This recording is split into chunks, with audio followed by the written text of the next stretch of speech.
Today we talk about how can you create new vault on your Reddit app. We're going to figure out the solution or know how you can do that in your app. So all you have to do, so you just go above this photo, you click on it here.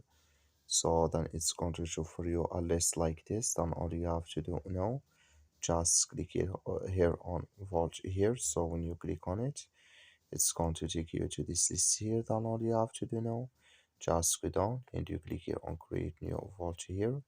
So when you click on it, it's going to take you to this list. Then you click here on create your vault. So then it's going to take you to this list, and here you click here on continue here.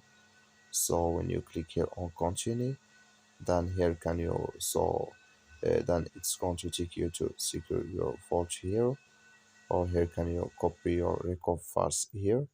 So then it's going to create with you here when you just click on continue here to this list like you see. So you just switch into open video, and here you just click on continue, then it's going to create with you. Thank you for watching. Don't forget to support us by liking, subscribe.